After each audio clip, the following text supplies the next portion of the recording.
Deadly attacks on two Baghdad markets have left scores dead and many more injured. The carnage came despite US and Iraqi forces stepping up their new security plan for the city, with thousands of extra troops ordered onto the streets. Most of Monday's casualties occurred in the streets around the Sharjah market, where two blasts set buildings on fire and threw debris across the street. Sebastian Walker has more. Burning buildings, scores of people dead. These latest attacks are a devastating blow for Iraq. The new security crackdown is less than a week old, and it's meant to be making life hell for would-be bombers. But it was Baghdad's residents who were suffering after explosions ripped through the city centre, apparently making a mockery of the security plan. This was not just the first major attack since the crackdown started.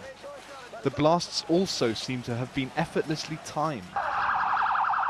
They came as Iraq was commemorating last year's Samarra mosque bombing, which sparked a wave of sectarian killing.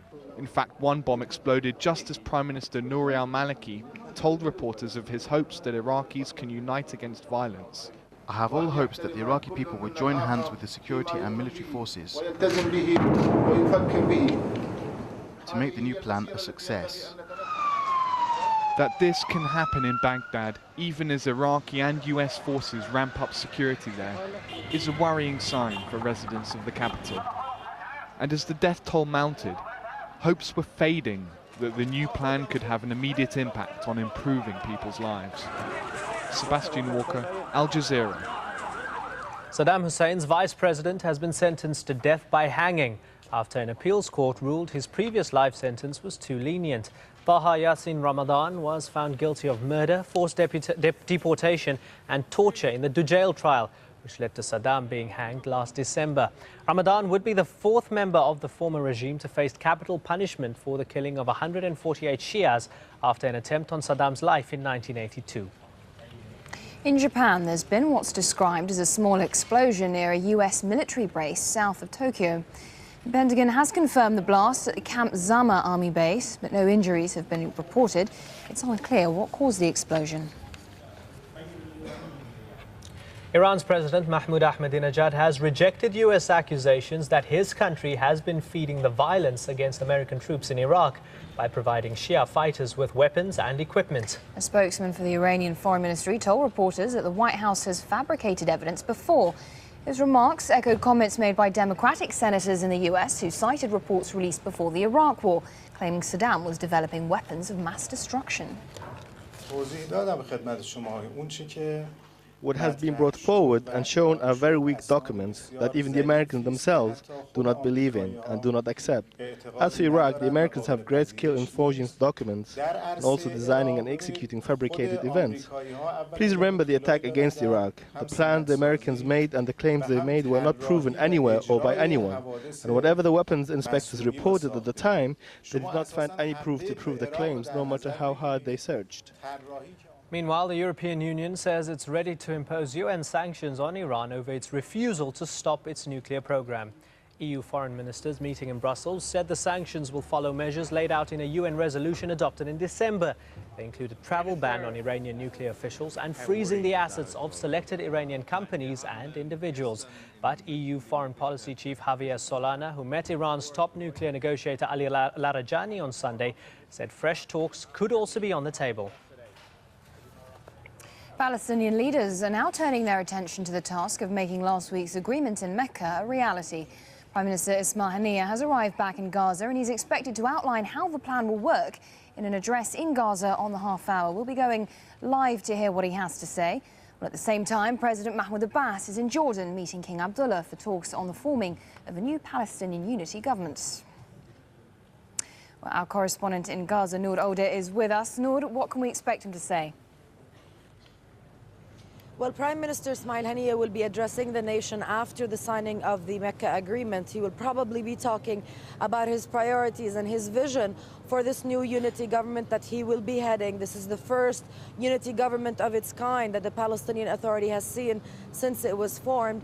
And again, the real test is forming this government and agreeing on the persons who will be taking up the responsibilities of the various portfolios, especially important ones like that of the Ministry of Interior. Interior. So he will be probably outlining what steps he will be taking, how he will be going about doing this, and how his new government will be going about implementing the national priorities, namely starting with the lifting of international sanctions imposed on the Palestinian government since the Hamas-led government took office, and how they will move ahead as one unit, all Palestinian factions, Hamas and Fatah, leading the way to speak to the international community and break this isolation so that they can achieve other important national priorities, starting, of course, with self-determination and forming an independent, viable Palestinian state.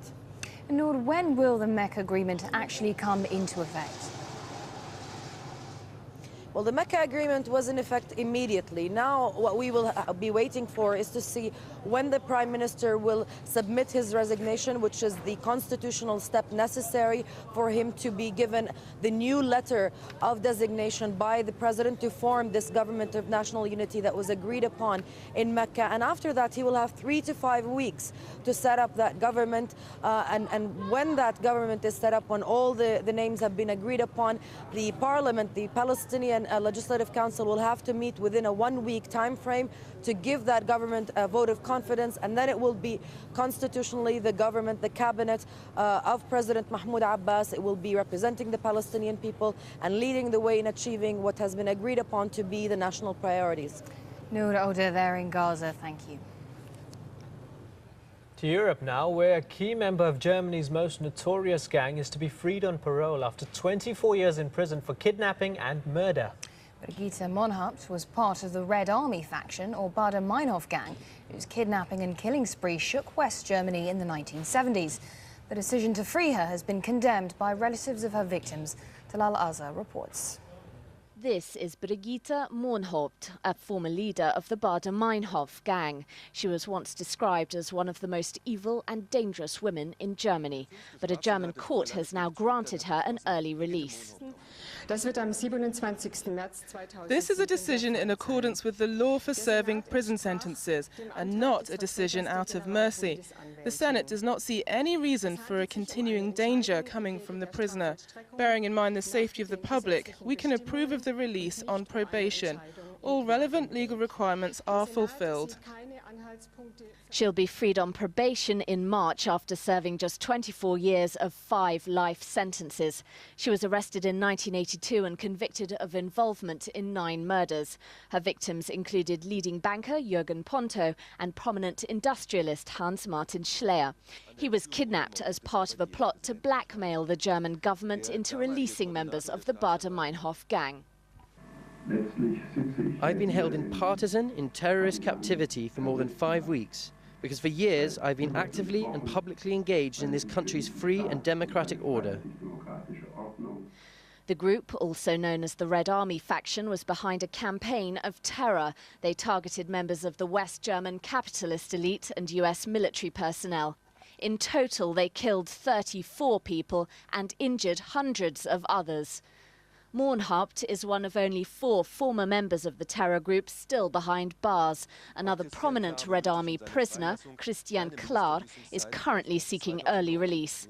It is a very problematic case for the relatives of the victims, who of course have declared that since the victims are not allowed to live on, why should the terrorists? On the other hand, it is clear to most of the public that these terrorists shouldn't be treated differently from other criminals. But the prospect of Monhaupt's and Klar's release is highly controversial in a country which still has vivid memories of one of the bloodiest episodes in its history. Talal Azhar, Al-Jazeera.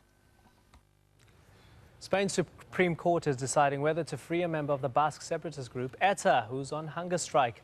Iñaki de Juana Chaos has been refusing food for 98 days. He was originally jailed for a total of 3,000 years over a series of attacks which killed 25 people. He was freed in 2004 but sent back to prison for another 12 years for making violent threats. He's protesting that his sentence is unjust and illegal. An Egyptian cleric kidnapped in Italy in a suspected CIA operation has been released by the Egyptian authorities, according to the man's lawyer. Hassan Mustafa Osama Nasser, also known as Abu Omar, is at the centre of what could be the first criminal proceedings over the controversial US practice of rendition. He was abducted from a Milan street 4 years ago. flown to Egypt and then tortured.